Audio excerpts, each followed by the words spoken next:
fuck too, dude. These chicks want to fuck too, bro. Don't get it twisted. I don't know what the fuck that shit does that shit. Why? Rotate that shit, fool. Why? Why do you do that? I don't know. I don't know why that shit does that, but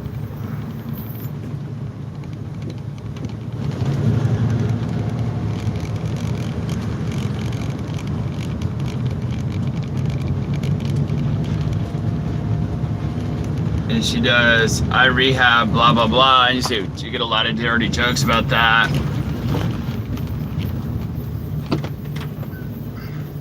Say, can I invite you out during the week? Are you 858 or 619? Shit like that. I'm going to teach you some mechanics of game, player. Alright. Today I'm going to cover some infield footage, hidden camera breakdown. Me walking up to a girl in a nightclub, talking to her, getting her phone number, setting a frame to set a meetup, talking in a language that there's going to be future plans, that there's going to be a meetup happening in the future. That's very important, as opposed to just getting a phone number and saying, oh, I'll text you sometime or some shit like that. You don't want to just get her phone number. You want to set up some plans in the future so that the frame is already set. All right, hit the like button below and then the subscribe button. The bell, then the notification button next to subscribe. My YouTube live at 4 p.m. Sundays and all that shit. The point of getting a girl's phone number.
No.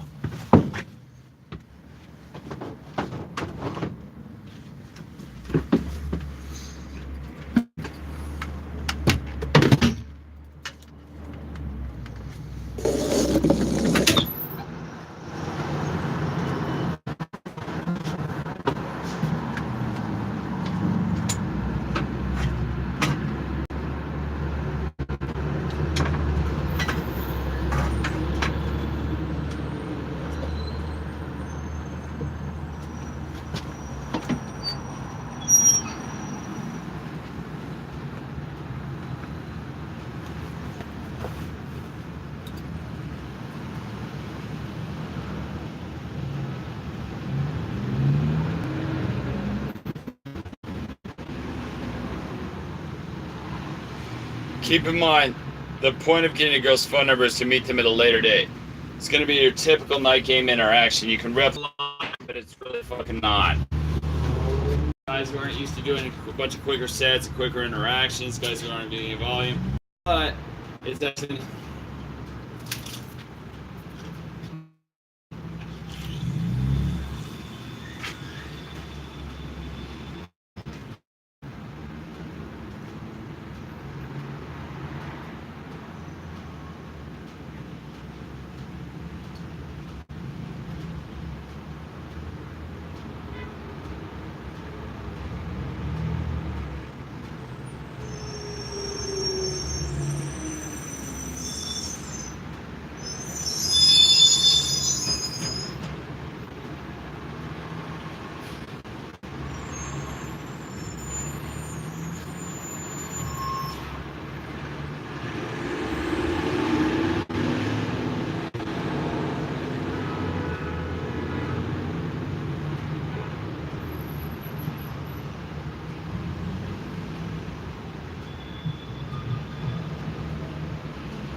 Let's do it.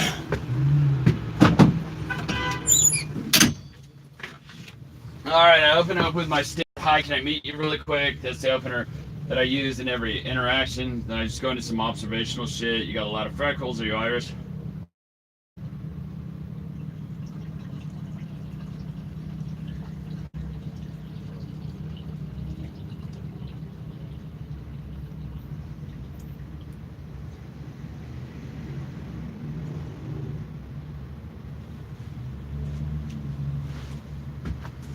I throw in a logistical question. Where do you live?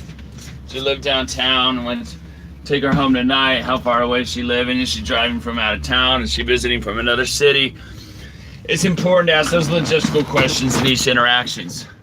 I also mentioned that I just moved here from Las Vegas because that sounds cool. Mentioned that I'm from New York. Those sound like notable places. That adds to the value of he travels around. He's from cool places. Now the next piece is it's one of our friends' birthdays. And there's a bunch of shots and drinks happening. So let's skip ahead to the next relevant point. And I was in Vegas last year. I was DJing on the strip and shit. I fucking love it. I think I love it better than blah blah blah here. Why? Vegas is like you're doing the same shit every week. And I party a lot. So it's like doing real shit and stuff. Alright, so I mentioned that I was a DJ in Las Vegas. It's important to cement your identity, to import a whole bunch of high value and a bunch of social proof. The identity of a DJ, which I say in most interactions, sometimes that I have a fun life, that I have a lot of friends, that I have access to a lot of women, that my life is probably more fun than hers. Just a whole bunch of social proof and value imported. And I mentioned how I like San Diego better because Vegas is kind of transitory on a weekly basis, and I like how everyone actually lives in San Diego.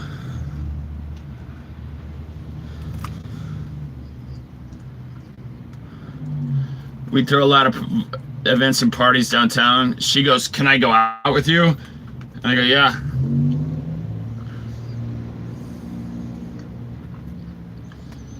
I lead into the fact that I throw a lot of parties downtown until I should hit her up sometime. What I'm doing is teeing it up to ask her for her number. And you go, are you 619 or 858?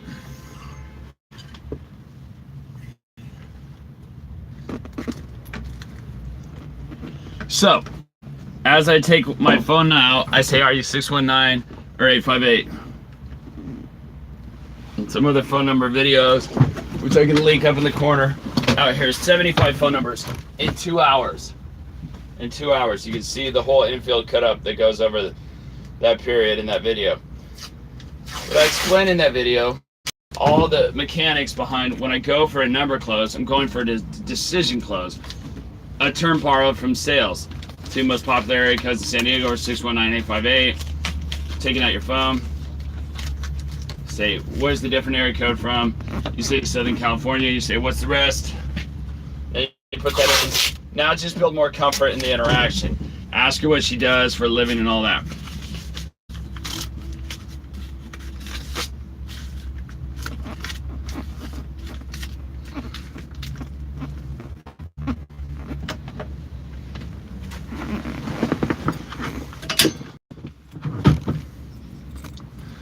Alright, so she's telling me about her profession, which is bleeped out in the video. What I mentioned nowadays, 3 separate chicks who do that profession, which is true. And that kind of adds in that he dates a bunch of chicks. And the particular profession is kind of glamorous, that adds more value to you. There's also a dirty joke that could be made about that profession. So I'm looking at the sexual innuendo and asking if she hears it a lot.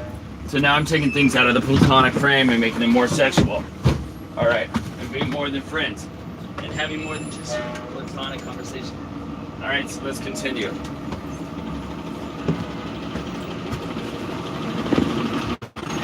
They're like, I'll give you a facial. They're like, I'll give you a facial. Yeah. So next I ask logistics questions of who she's here with, what she's there for. She mentions that she's there for a birthday party as well.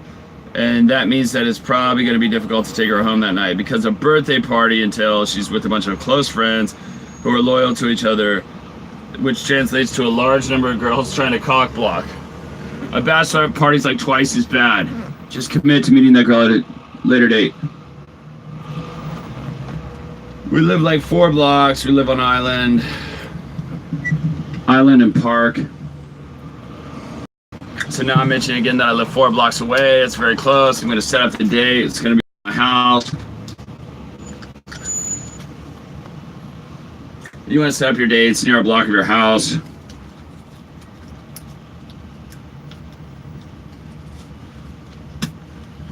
Fun, set it up so you know where to set her up during the week. It's a perfect example. The girl ended up seeing her friend. Something didn't go over with her birthday group. She had to go over. And that's why it's important to get the number early on in the interaction and continue building comfort. You set the frame that you're going to hang out at a later time. And what you did is just invite her out on a regular date. And you ended up banging her. I ended up banging her in her office too, at the particular job that was bleeped out. Give her a facial where she gives facials. All right, you're having a regular conversation. You're injecting some sexuality, some physicality where you can. Be normal. Getting her phone number, talking about how you should hang out. Do that 5 to 15 times, and I promise you, especially with the Leads machine, which I link to at the end, that will allow you to take your phone numbers and get them to meetups. It's very easy to close dates. A big problem that guys have is setting up dates in the first days. Girls flake on them. Girls stop replying. They don't know what to text next. They're doing things that are completely incorrect. Luckily, I've identified that as a major source of people losing leads or what's known as phone numbers and never hearing back to meet those girls. And furthermore, never having an opportunity to bang them. That's going to get you lots of dates and lots of opportunities to close.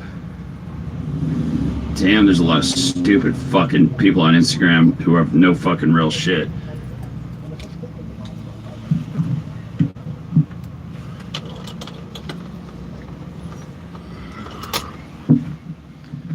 Damn it, dude. Can you just stay the fuck still, dude?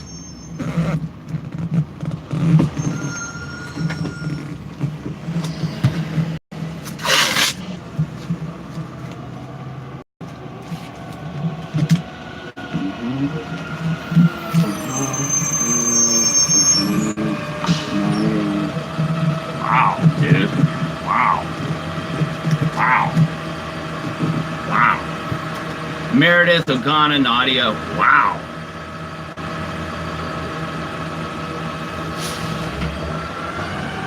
No, it should have been way more. Should have been way more, dude. Should have been way more fucking shit. Should have been way more, dude. It's fucking ridiculous. It's fucking ridiculous.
No, we ain't sitting here fucking being stupid with women. You know what I mean?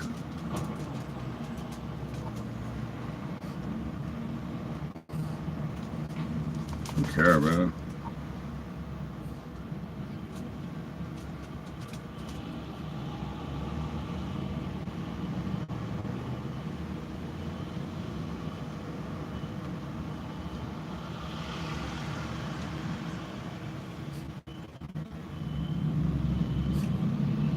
All right, we're going to do a cover version of J Mulv's The Shocking Truth About STDs. This is a cover version. We're going to talk about his popular class, STDs, sexually transmitted diseases. This is a cover version of this shit by J Mulv. This is way blown out of proportion. There's a lot of myths out there. I talk about sex videos, which he links to in that video, into the description. Vasectomies are widely misunderstood. You know, people think you can never have kids again. That's not true. It's reversible, and you can freeze sperm, all right? And you still have the same libido, the same erections, la la la. All right, thing is true with STDs or sexually transmitted diseases. We're only deal with the three of them: chlamydia, gonorrhea. They're all curable except for two. Not even J Mulv's not even going to bother talking about all the ones that are curable. The protocol for those of you get tested regularly. Okay, if you're sexually active, you get tested every 3 months. Get tested every 6 months, at least once a year.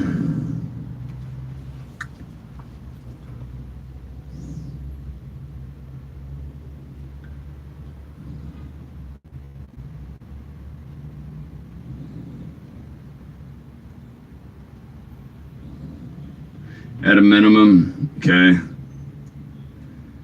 If you want to be more safe, do it every 6 months. But the thing too is a lot of these STDs don't show symptoms ever. Get the fuck out of here. Man, why is it so slow, bro?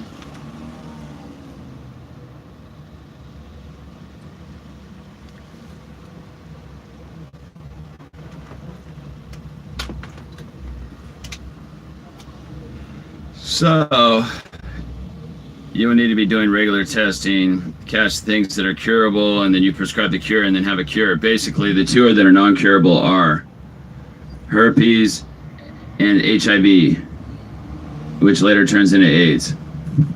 And that's what everyone's afraid of. They don't want to get AIDS. So, first, we're going to cover some notes on here. First, we're going to cover HIV. So I looked up the statistics and the risks of assuming you're having unprotected sex with a girl that has HIV or AIDS, okay?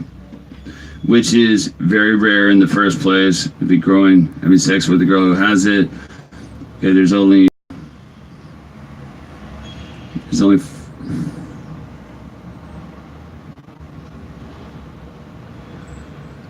470,000 Americans with HIV, and there's over 300 million Americans at this point. So do the math.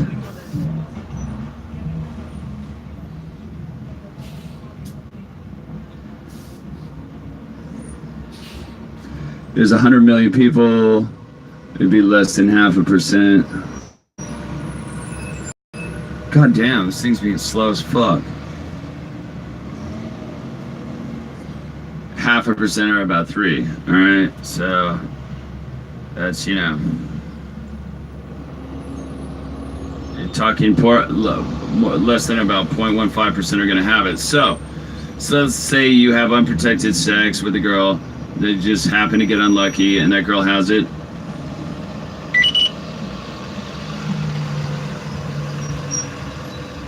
Unprotected vaginal sex, your odds of contracting it are less than 0.1%. They're actually 0.08%. All right, very, very, very low. If it's through unprotected anal sex, okay, because there's membranes and stuff like that, tissue. This is not much. It's a little higher. It's still extremely low. It's 1.3%. So, like I said, if you have sex with a girl, a random stranger, the odds are odds of people who have HIV is 1 point. This is some shit.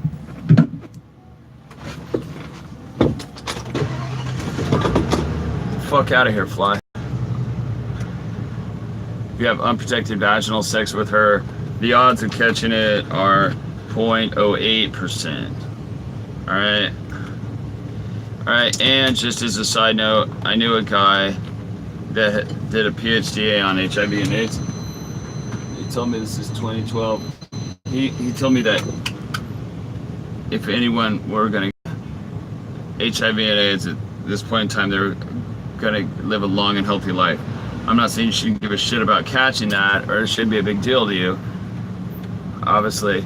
But if, in the unlikely event that you were going to get it, you can still live a long, healthy life due to modern medicine. And I've met other girls that tell me that those patients are typically healthier and live longer than people who don't have AIDS because they take better care of themselves. So, even in the worst case scenario, if you do catch AIDS, Jay Moll is saying it's not that big a deal. He's just speaking to the facts here, he says, okay? Still live a long, healthy life. Number 3, herpes. That's the second non-curable thing. That's the second non-curable thing. If you were to have unprotected sex with a girl who has herpes,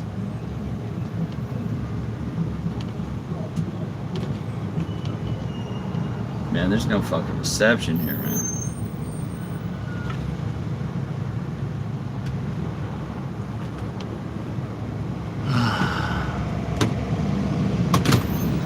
As a man, your odds of catching it are 4%.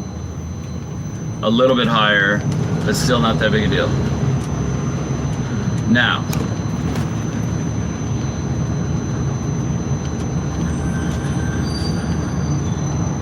for those that have herpes, what many people don't even know is that a lot of people never even have one outbreak in their whole life. So for those of you that don't know what herpes is, there's type 1, which is cold sores on the mouth.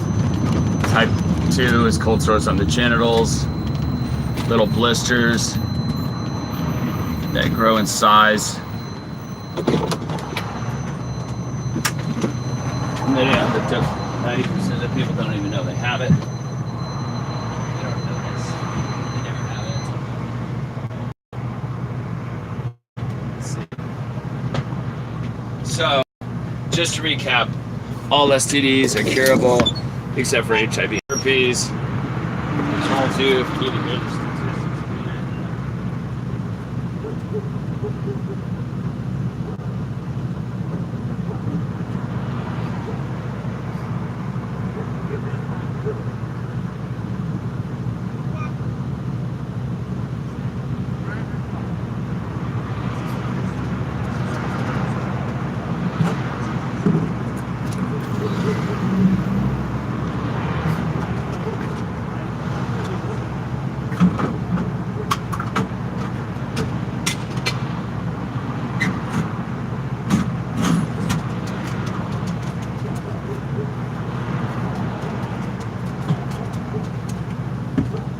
fuck.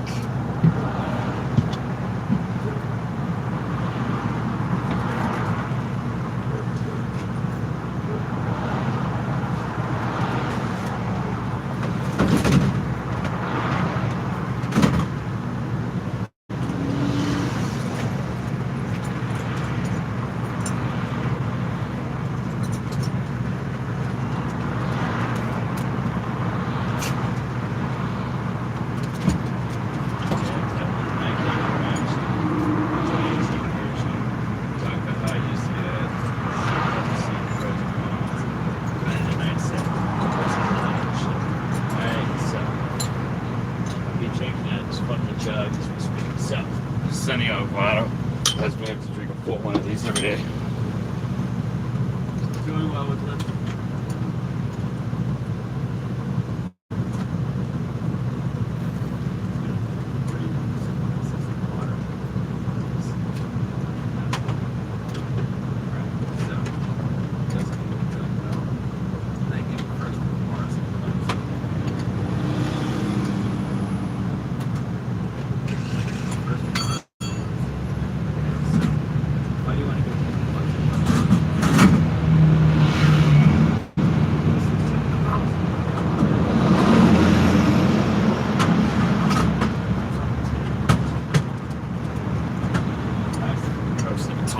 mingling meat.